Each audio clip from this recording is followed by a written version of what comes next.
ST 7.5 है, 10.5% minority है, आपको माइनॉरिटी से लड़ाया जाता है, ओबीसी को एससी से लड़ाया जाता है। लेकिन आप ध्यान रखना है कि शिकारी आता है, बचपन में पढ़ा है ना आपने कि शिकारी आता है, जाल फैलाता है, खाने का लोग निकलाता है, जाल में फंसना नहीं चाहिए।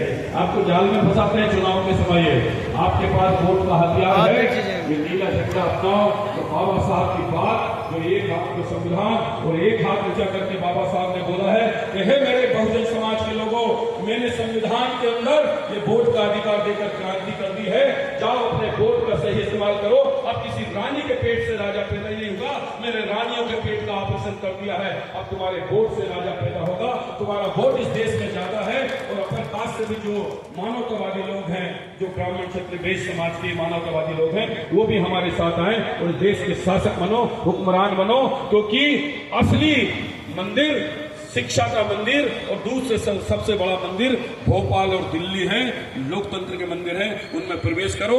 अपने हिसाब से कानून बना लेना, अपने बच्चों का भला कर लेना, आपको कटोरा लेके कभी किसी के आगे भीख नहीं मांगनी पड़ेगी। बस इतनी सी बात बाबा साहब अपने 4 बच्चों की आहुति और कुर्बानी देकर ये वोट का अधिकार, भारत में 6 मूलभूत अधिकार आपको दिए हैं, फंडामेंटल राइट दिए हैं, उनका इस्तेमाल करिए और बाबा साहब के बारे में पढ़िए, जानिए। अब बहुत आसान हो गया है युवा साथियों बाबा साहब को पढ़ना समझना, क्योंकि बाबा साहब ने इतने आंदोलन किए हैं। सारे आंदोलन विकिपीडिया, आपका सोशल मीडिया और आपका गूगल सर्च करेंगे या यूट्यूब सर्च करेंगे तो बाबा साहब के बारे में सब मिल जाएगा।